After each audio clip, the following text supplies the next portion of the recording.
So what a lot of folks will do is sometimes accidentally install the RAM sticks next to each other instead of leaving a space in between them. If you don't reference your motherboard manual, you might be sending this into single channel mode, which is actually giving half of the memory bandwidth available to the CPU, which is gonna affect everything with your computer. If you're one of those people right now that look at your RAM sticks and you see 2 next to each other and 2 empty, you're running yourself in single channel mode right now. If you were to pause this video, turn off your system, switch one of these sticks to another channel where there's a gap in between. Doesn't even matter if it's the 2 outside or the 2 inside, because it can run in channel A1 or channel A2. Resubscribe for 5 months. You would see. This is Epic Gamer Moment.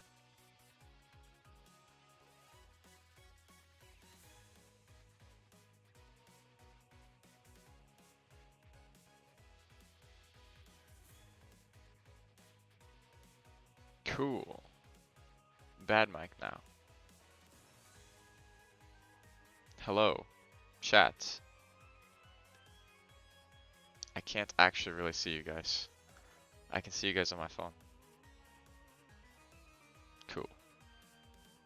Appreciate the sub, man. Appreciate it.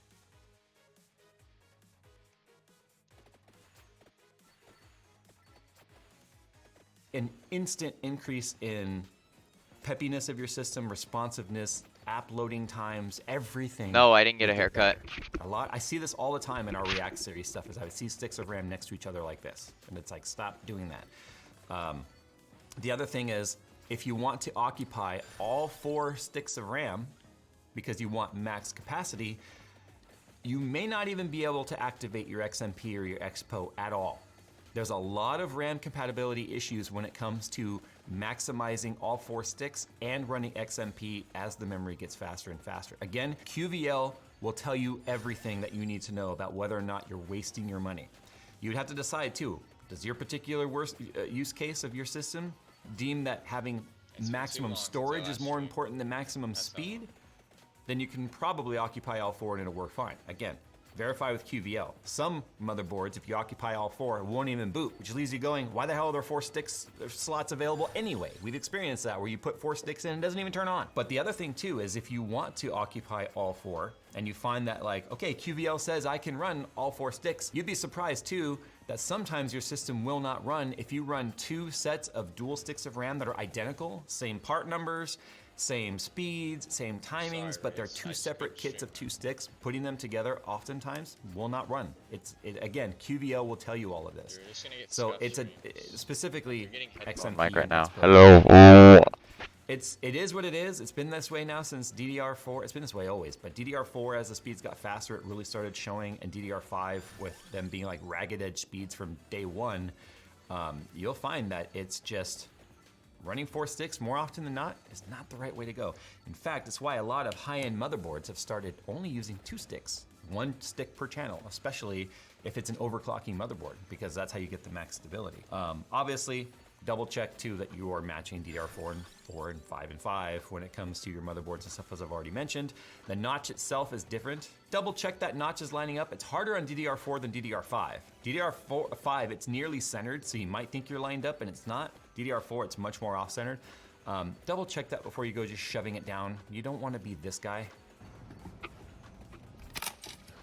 Oh, let's move on to storage. Storage is simpler these days than it used to be. There's a lot of storage options. I mean, you've got so many brands out there now with all different types of NVMe drives. You got SATA SSDs, and we still have obviously our hard drives. There's a lot of folks out there that still just, I do myself a big old reliable spinning drive, and then just I spit on that new stuff. I'm sorry if you feel that way. Someday you'll come around. Anyway, drives, especially SSDs, NVMEs, and 2.5-inch SATA drives have really dropped in price. NVMEs are a lot more affordable than they've ever been, but yes, they are still somewhat expensive. When you're installing Windows, you disconnect the drive you don't want Windows to be on.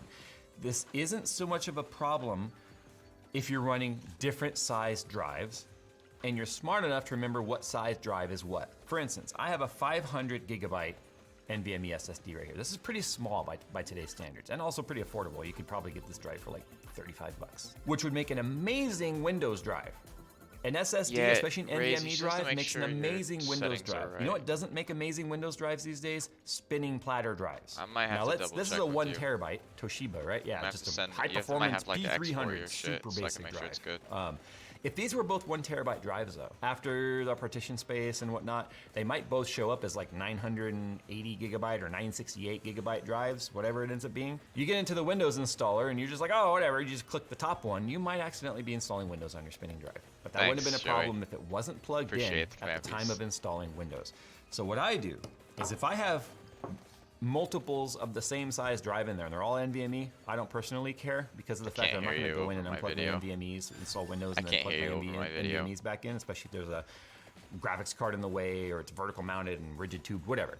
NVMe's, as long as it ends up on one, past that I don't really care. But if I have mixed drives, like Skunkworks was, I had just a weird pattern of drives all over the place. And when you go to install Windows, you'd see like 92 drives showing up, and a lot of them were the same size. So I really had to get used to unplugging the drives I didn't want Windows on.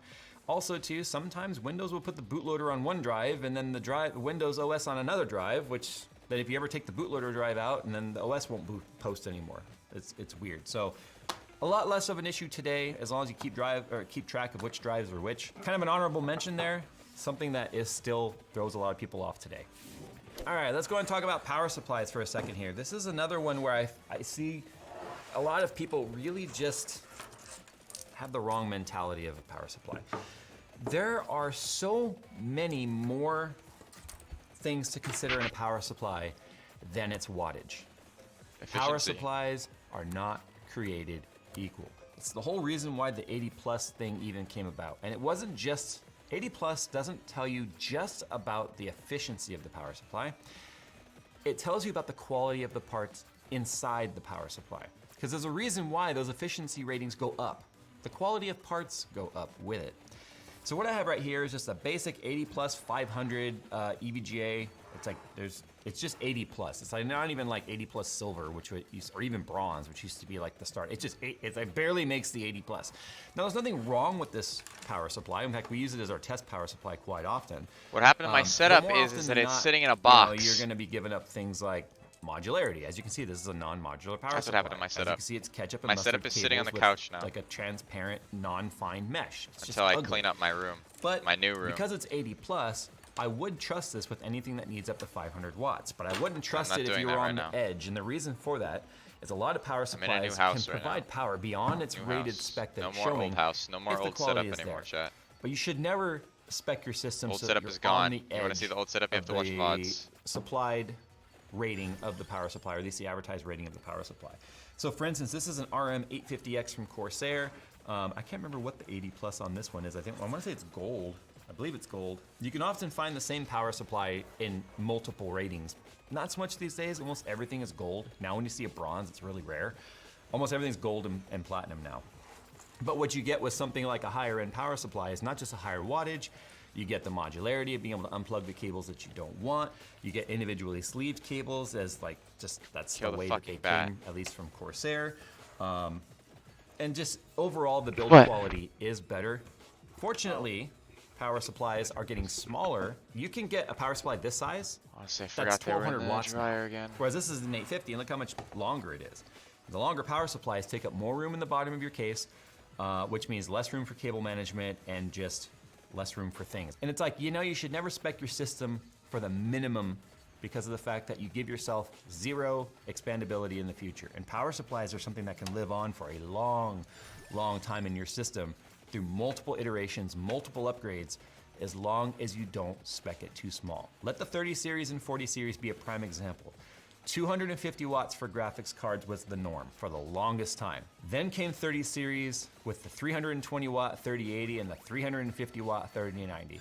Then came the 450 watt 4090 Ti or 3090 Ti and the 450 watt 4090, which can easily pull over 500 watts if you even start to play with the sliders whatsoever. 500 watt power supply would have been enough for what 250 watt graphics cards and 85 to 90 watt CPUs needed back in Come the day. on, Raze. Don't do this to me, This man. clearly wouldn't be enough to be able to run something like an RTX 4080 or 4090 in the future if you were trying to carry that power supply over, which means you'd have to upgrade your power supply. Now, speaking of power supplies, and I talked about cable management momentarily, One thing I highly recommend, and I've taken Alright. a lot of people on Dynamics. their first PC building experience. I don't mean those of you watching that are like, hey, I built my first PC because I've watched your videos. No, I mean people that I've literally brought here and never made videos about, and I'm like, hey, you want to build yourself a computer? Come to my shop, we'll do it, I'll help you learn, we'll have a great time. I see it a lot.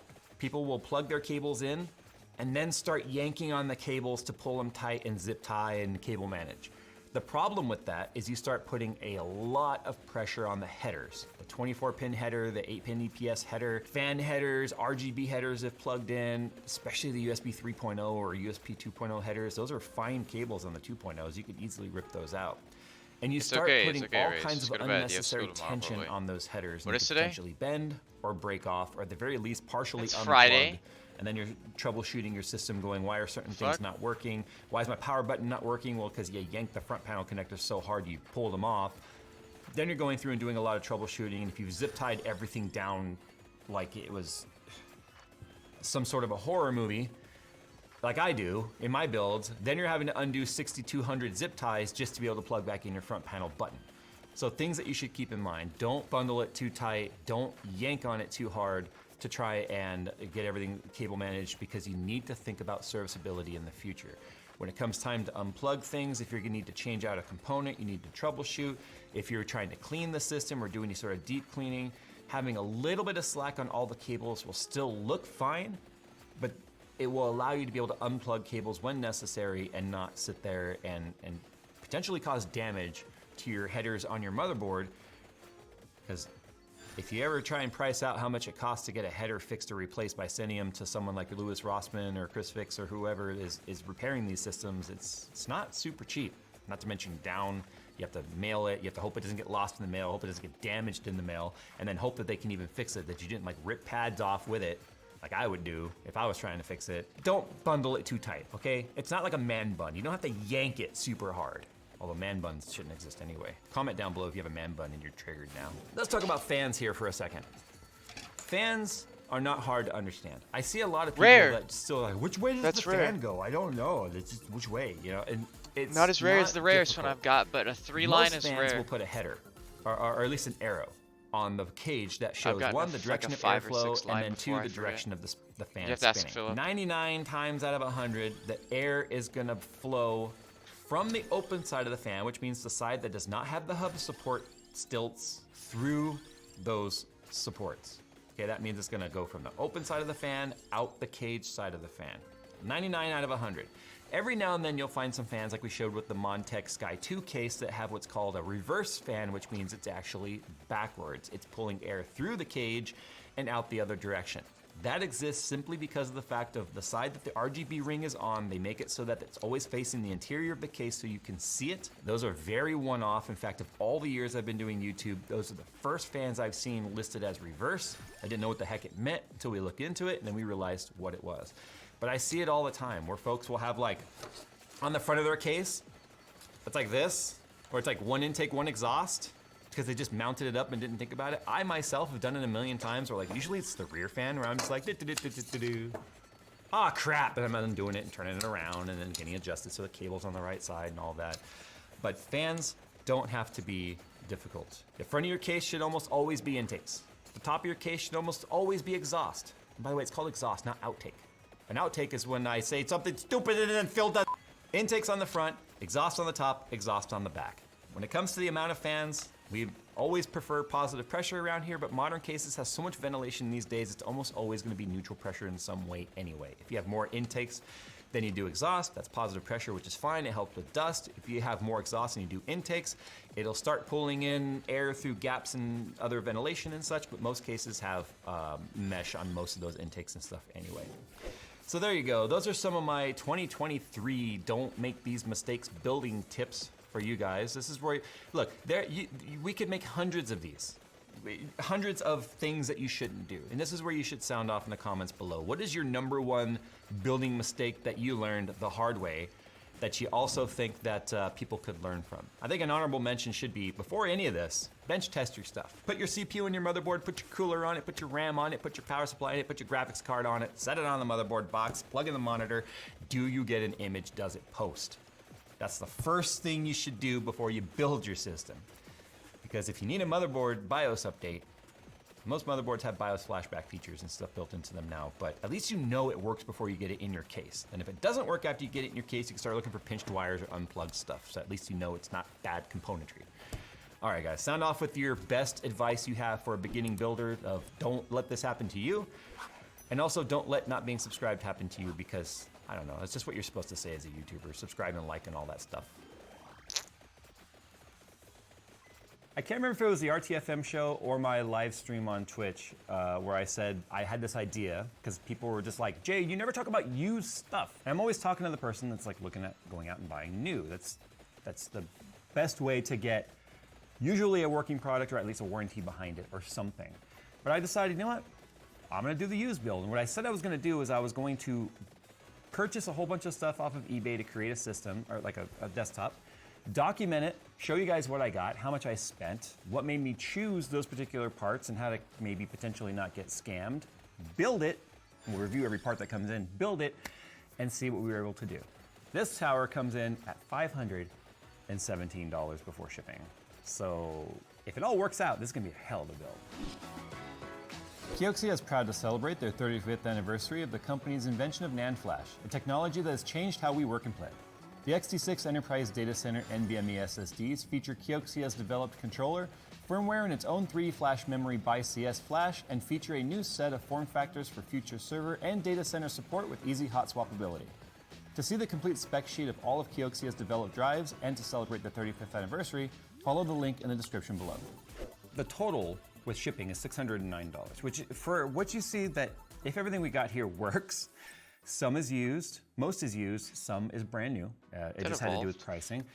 And there's some components that I'm more comfortable taking new versus used. It is, I haven't And so evolved anyway, already. get ready. This video is probably gonna be a little bit longer than normal because I wanna cover this all in one video and not have it be a multi-parter. So get your popcorn, go take your poop now, pour your whiskey, whatever. Sit down because it's gonna be a little bit of a longer one, but hopefully jam-packed with information. So what components do you need? Well, the component structure is the same no matter what your system is. You gotta have your CPU, you gotta have your memory, you gotta have your motherboard, your GPU, your storage, your case, your power supply, and your cooler. Those are the 8 things every PC needs. So where you decide to choose to save some of your money is gonna be how future-proof is your power supply gonna be? I did a whole video talking about things you have to consider regarding how long your power supply stays relevant.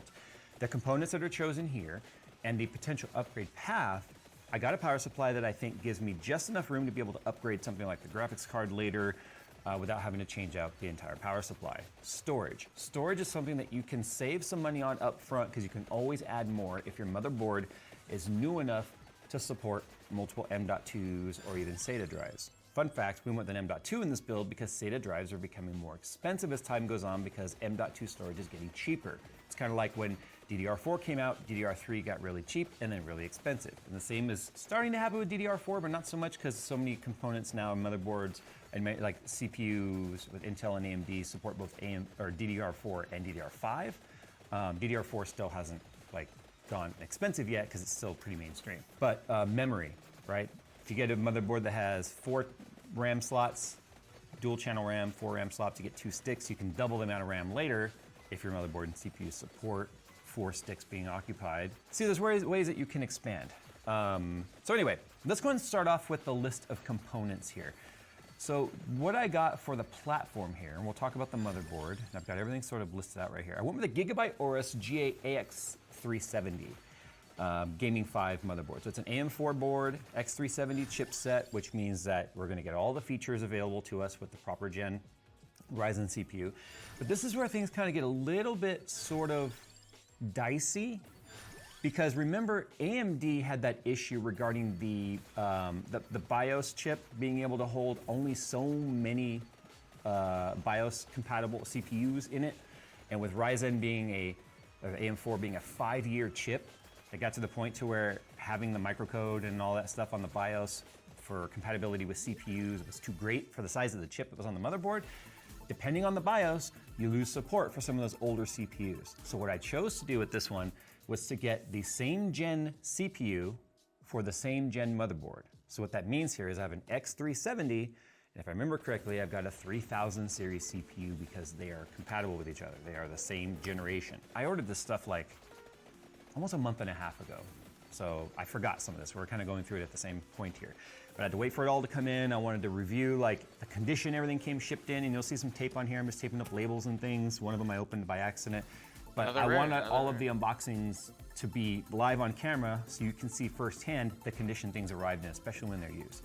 But anyway, with that X370 gigabyte Aorus board, it was $70. Now you might be looking at this going, Jay, there's cheaper motherboards on eBay right now. Don't forget, I bought this in the beginning of November. Time has moved on. You got new people getting new stuff for Christmas and potentially new stuff going up there. That's the problem with the used market. It's really difficult to say, here's what you could buy because it's just constantly all over the place. At the time, there were cheaper motherboards, but they were a little bit more sketchy in their ads. They were things that made me uncomfortable with them.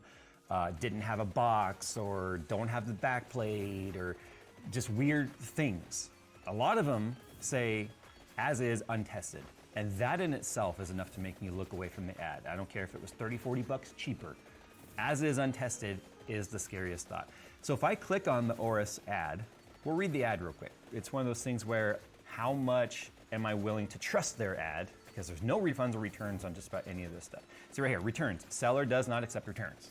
So 70 bucks, it's mine, and it was $12.79 shipping. It says used, an item has been used previously, blah, blah, blah. If we look at the actual description, it says Gigabyte Aorus, it says required BIOS update. That also got my attention, which tells me they did not update the BIOS on this, which means compatibility with the exact same generation of CPU should work on this board with no problem. So that's also one thing that got my attention. At the bottom, works perfectly with all accessories. I think it's pretty obvious why I decided to spend 70 bucks on that one versus 60 or 55 on another board that didn't have the box, and it was like, I don't know.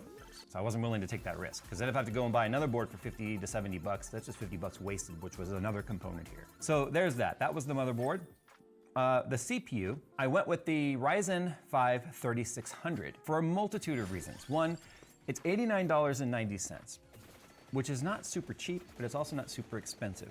If I look at the ad on here, we can see in the description, AMD Ryzen 5 3600 processor. Looking at the photos, there's lots of photos on here, but what I also noticed in the photos is it comes with the box cooler. Because one of the ways that I wanted to save some money on this, and they don't show the actual pins of the CPU, which I was a little disappointed about because he did take the sleeve out and I could see there's thermal paste stains on it, so it's been used. I would have loved to have seen the pins so I make sure none are bent. So that's a risk I took. There's no mention of bent pins. This person also has a 98.2% positive feedback out of over 2,200 listings. So I felt comfortable with the CPU quality of this guy here. RAM is actually brand new. And the reason for that is, like I said, DDR is cheap enough now, especially DDR4, to where I would much rather just have brand new RAM. And that's this guy right here. It's the Corsair Vengeance RGB Pro 16 gigabyte, 3000 megahertz. I would have liked like around 3600 maybe, so I can increase the fabric clock on the CPU, but since I know I'm gonna be running at stock, especially with the stock cooler right now, 3000 megahertz with RGB Vengeance and pretty lights is gonna be great for this particular build. 57 bucks. So $57.99 technically. And who did I buy this from? I think this might have actually been Newegg, but I can't help it. Newegg actually has a lot of stuff on, yeah, it's Newegg. So sorry, there's limited options. In fact, if you search for RAM up there and you start looking at the used pricing, you'll find many of the used RAM kits are just as much as this brand new kit from Newegg. So as much as I hate giving money to Newegg, if we are like, hey, scruples out the window, we need to save as much money as possible, this was the way to go about it. Storage, this is a fun one. We're gonna open this one live. This listing here is $35.99 for a 500 gigabyte M.2. Storage is weird because one, if it's used, who knows how many read-write cycles are on it, especially with SSDs. Two, is there any data on this? Hopefully not. Hopefully they somehow did a low level and a high level format on it. This listing caught my attention for, I like to, look, when it comes to Vegas, I don't gamble a lot, but I love roulette. You know, roulette's the game, obviously a game of chance, but you have some control over that chance because the numbers you're picking, it's like Keno, right? The numbers you pick, you know, good luck. What process do you use to choose those numbers? Well, this one said one piece 500 gigabyte SSD, major brand, Samsung WD Crucial. And I went, what was that? So if I read the listing, it says great condition, exact model will be random based on availability. All drives are guaranteed to be at 3,000 read-write speeds. It could be a Samsung, like a 980. It could be some inland SSD from like Micro Center. I don't know. It depends. Who do they consider to be major brands? Is it their opinion or? Anyway, this listing is for one drive only. Didn't think I have to specify this, but there are special people in this world. It almost sounds like I wrote it.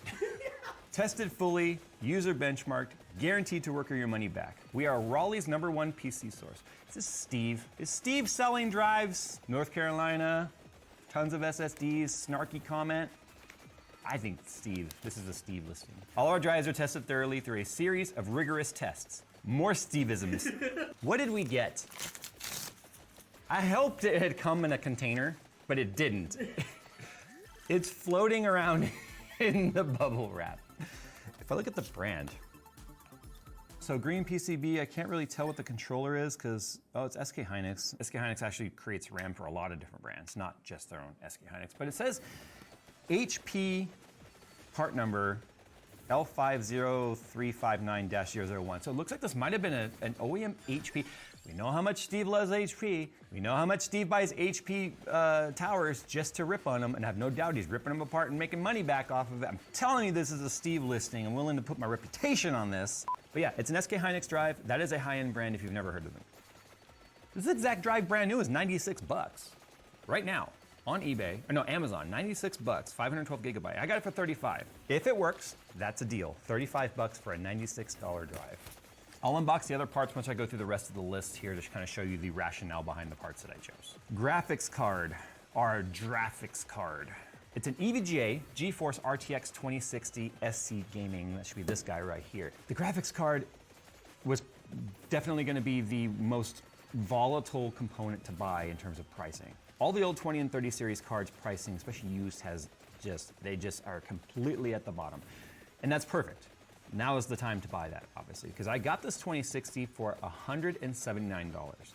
And I know that probably sounds like a lot to some people, but I was doing a lot of looking and I couldn't find other ones for under $200 to $210. And in this kind of budget build, $10 goes a long way. Now, the reason why I got this one is it's damaged, but it's damage that's easy to repair. So if we look at the listing here, the listing says used, bent on front plate, comes in original box. The little tabs that stick down into the graphics or the case to hold it, they're like bent. How that got bent, I don't know.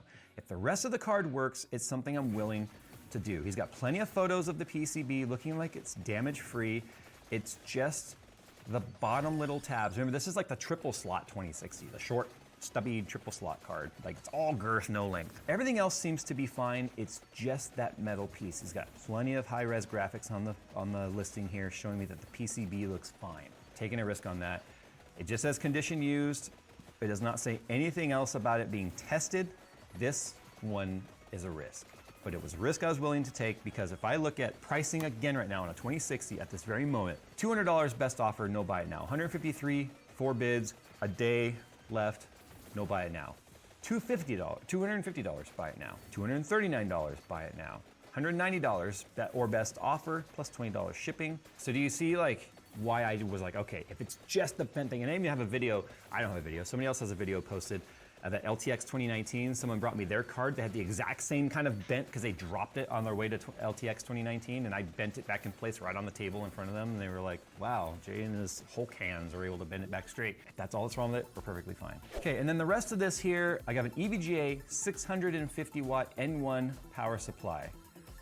It is not technically even 80 plus as far as I can tell, and that's kind of scary. I got it. Crazy part is the fact that, at least now, showing expedited shipping at $28. I don't know, maybe I did pay $20 shipping for it.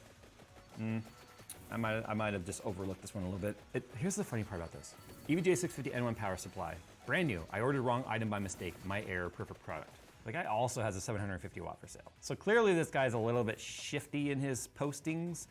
If I look at his user feedback, drop some frames. 100% positive, but he only has 29 sales. Nothing much I can do about that. I don't know. He says brand new, ordered the wrong one. We'll talk about this in a sec. The case, brand spanking new. This again is from Newegg.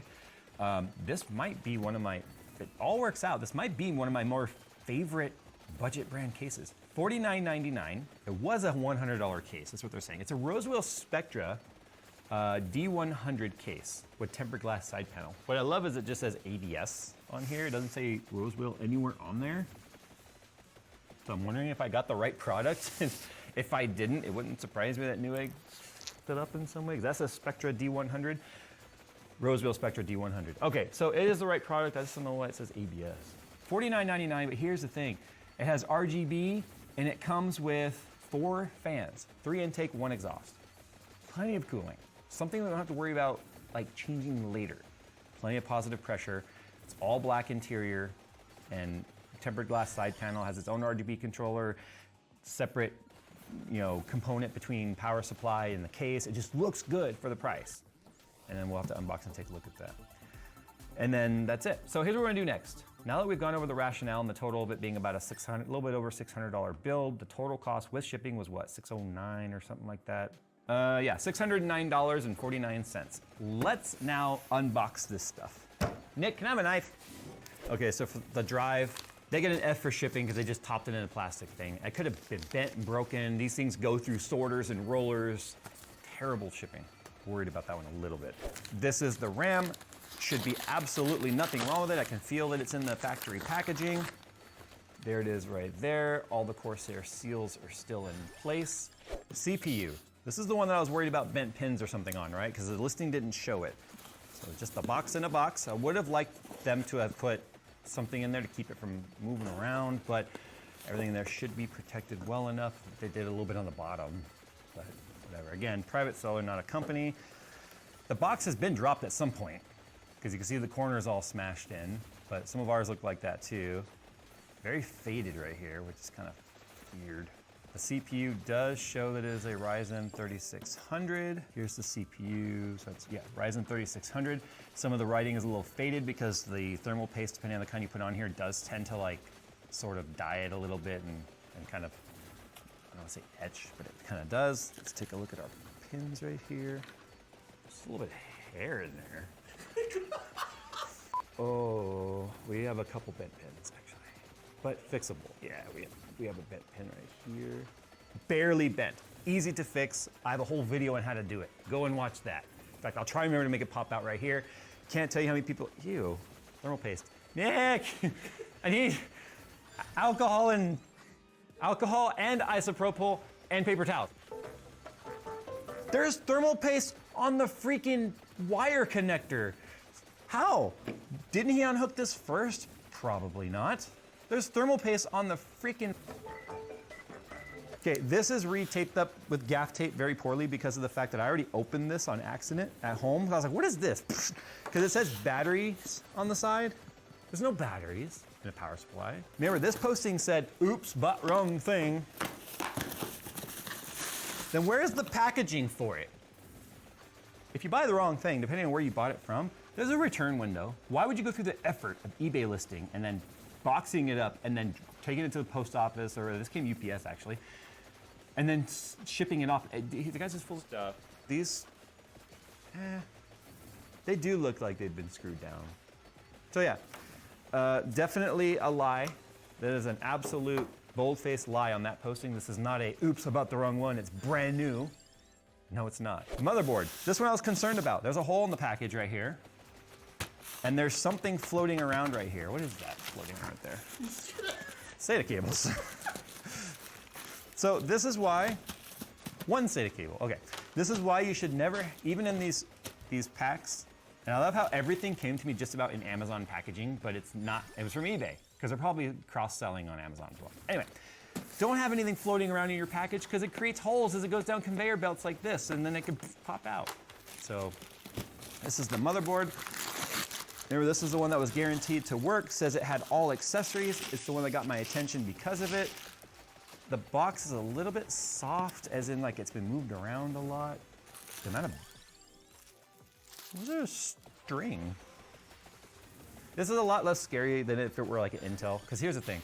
Intel motherboard or AMD AM5, never, ever pack it away or ship it or anything without the socket covered. Land grid array or LGA pins are extremely delicate, way more delicate than what you saw with me dealing with the PGA or pin grid array found on an AMD CPU.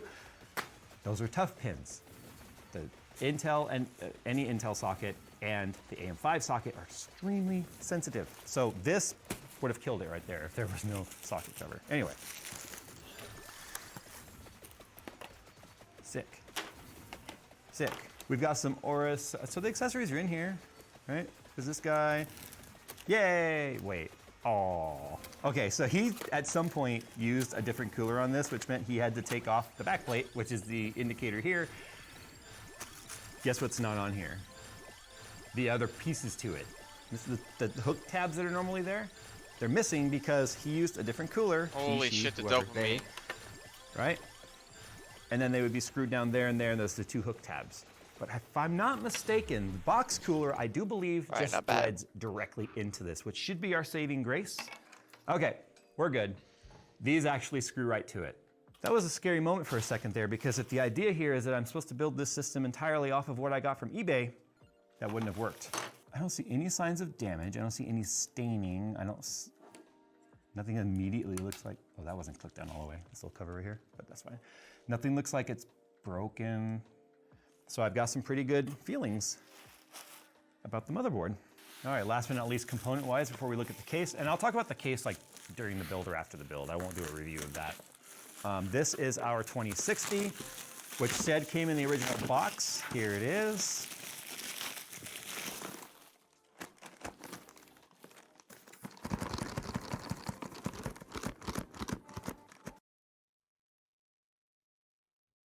Okay, that's stream.